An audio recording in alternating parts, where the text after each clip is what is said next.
My family pressured me to sell our ancestral home to pay off their debts. I refused and got ostracized. Now they're begging for help after I inherited a fortune from a distant relative.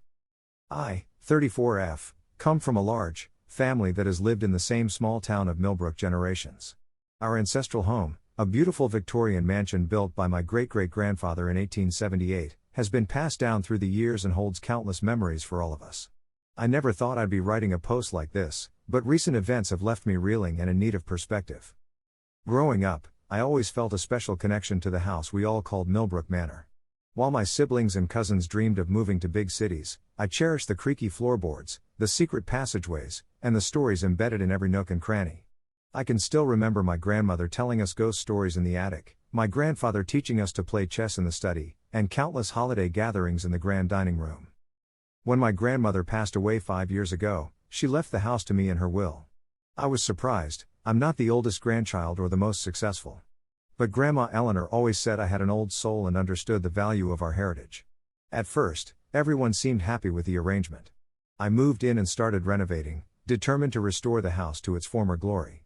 I used my savings and took out a modest loan to begin the work, focusing on essential repairs and historically accurate restorations. But then, the problem started.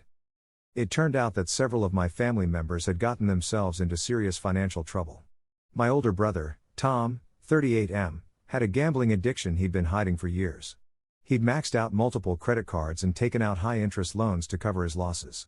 My cousins, Mark, 36M, and Sarah, 32F, had a failed business venture, a trendy fusion restaurant that went under after just 8 months, leaving them deeply in debt.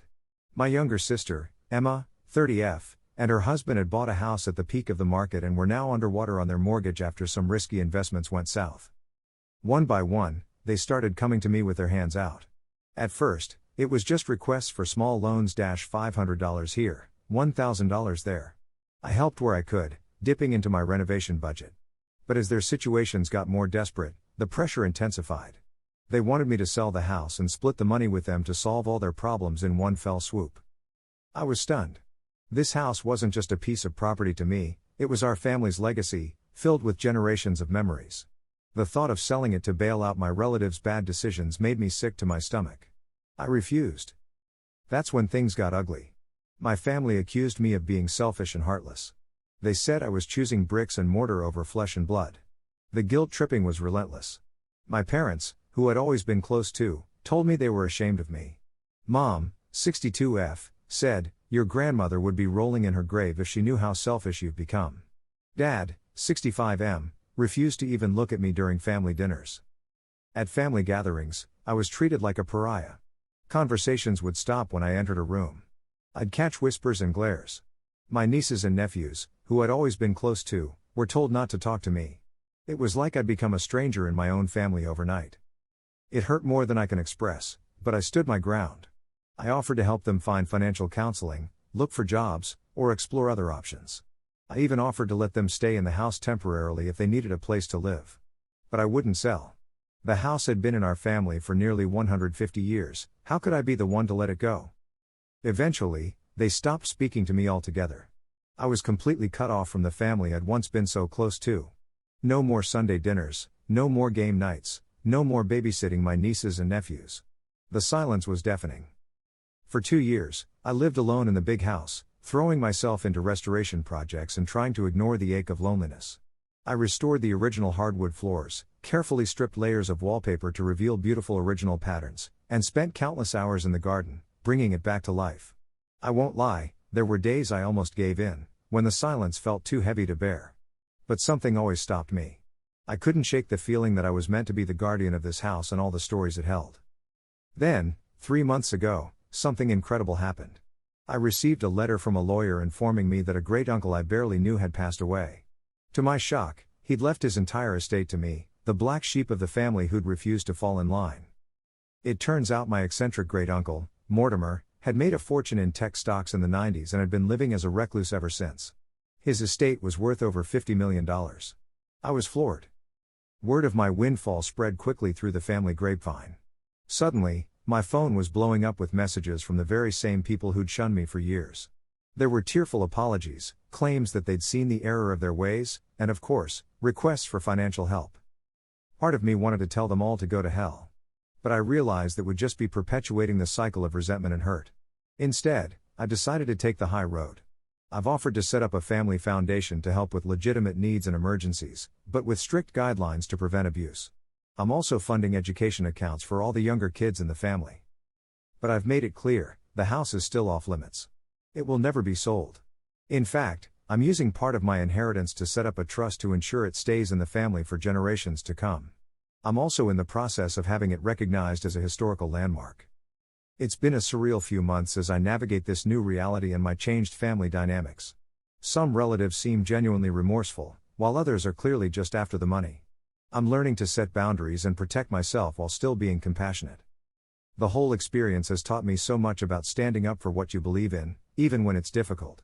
I'm grateful for the unexpected twist of fate that validated my choice, but I know I would have found a way to be at peace with my decision regardless. Our ancestral home stands stronger than ever, a testament to perseverance, integrity, and the power of honoring your roots. And I finally feel worthy of being its caretaker. Update, 6 months later. It's been half a year since my last post, and the situation with my family has evolved in ways I never expected. I want to thank everyone who offered advice and support. Your words gave me strength during some really dark times. Here's where things stand now. Setting up the family foundation was more challenging than I anticipated. I hired a team of financial advisors and lawyers to help structure it properly. We established clear guidelines. The money could be used for education, medical emergencies, starting legitimate businesses with solid plans, and other investments in the family's future. No bailouts for gambling debts or frivolous spending. The reactions from my family members have been mixed, to say the least. My older brother, Tom, initially tried to manipulate his way into a large payout, claiming he needed it for addiction treatment. When I insisted on paying the treatment center directly instead of giving him cash, he exploded in anger. It was a wake-up call for me about how deep his problems ran. I stood firm, and eventually, he agreed to enter a residential treatment program, which I'm funding through the foundation. He's been there for 3 months now, and his therapists say he's making progress. It's a long road, but for the first time in years, I have hope for him. My younger sister, Emma, and her husband have been the most genuinely remorseful. They apologized profusely for their past behavior and asked for help restructuring their debt. We worked with financial advisors to create a plan. They've downsized their lifestyle significantly and are committed to becoming financially responsible. Emma has started taking classes in accounting, which the foundation is paying for. Our relationship is slowly healing, and it's been wonderful to reconnect with her. My cousins, Mark and Sarah, had opposite reactions. Mark saw the foundation as an opportunity to finally launch his big idea, a chain of themed escape rooms. His business plan was actually solid, so we provided seed funding. He's throwing himself into the work, and early signs are promising. Sarah, on the other hand, refused any help that came with strings attached. She's still not speaking to me and has been bad-mouthing me to anyone who'll listen, claiming I'm using the money to control the family. The most difficult situation has been with my parents. Mom and Dad struggled to reconcile their shame over how they treated me with their need for financial help. Dad's small business was failing, and they were at risk of losing their home. I offered to save the business, but only if Dad agreed to bring in a professional manager and take a course in modern business practices. His pride took a hit, but he eventually agreed. Mom and I have started therapy together to work through our issues. It's painful, but I'm cautiously optimistic. As for the ancestral home, the renovations are finally complete, and it's more beautiful than ever. I've opened it up for historical tours twice a month, with the proceeds going to local charities. Many of the townspeople have shared their own memories of the house, and I'm working on a book to compile these stories along with our family history. I've also started mentoring my nieces and nephews, teaching them about financial responsibility and the importance of valuing family legacy over material gain. It's healing to connect with the younger generation who weren't involved in the original conflicts. Some family members have accused me of being a benevolent dictator with the foundation's rules. I understand their frustration, but I stand by my decision to attach conditions to financial help. I've seen firsthand how unconditional handouts can enable destructive behavior. My goal is to help my family build better lives for themselves, not just temporarily bail them out. The inheritance has brought its own set of challenges.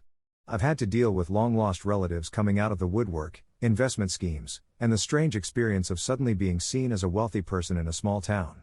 I've maintained my job as a librarian, which helps keep me grounded. I won't pretend everything is perfect. There are still tensions, resentments, and challenging dynamics to navigate. But overall, I feel we're moving in a positive direction. The family home stands as a symbol of perseverance, reminding us of where we come from and what we can overcome together. Final update, 1 year later. It's hard to believe it's been a year since my original post. So much has changed, and yet in many ways, things have come full circle. I want to share this final update because I believe our story might offer hope to others dealing with family conflicts and the complex emotions that come with unexpected wealth. Let's start with the family dynamics. Tom, my older brother, his journey through addiction recovery has been nothing short of transformative.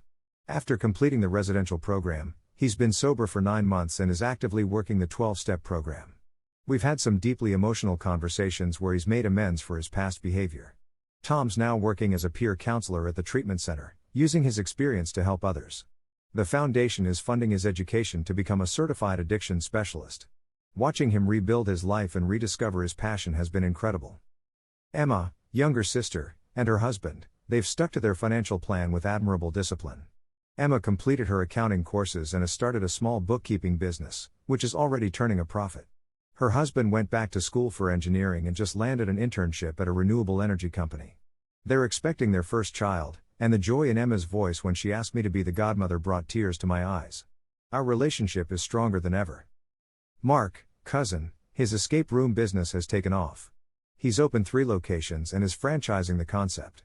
More importantly, the experience has matured him. He's become more thoughtful with his decisions and has even started mentoring young entrepreneurs in our community. Mark and I have weekly coffee dates where we discuss business strategy and reminisce about childhood memories. Sarah, cousin, this situation has been the most challenging. Sarah's resentment festered, and she tried to sue the estate, claiming our great-uncle was not of sound mind when he wrote his will. The lawsuit was dismissed, but it caused a lot of stress and further fractured family relationships. Recently, Sarah reached out through a mutual friend, asking to meet. We had a long, tearful conversation where she finally opened up about her feelings of inadequacy and fear of failure that drove her actions.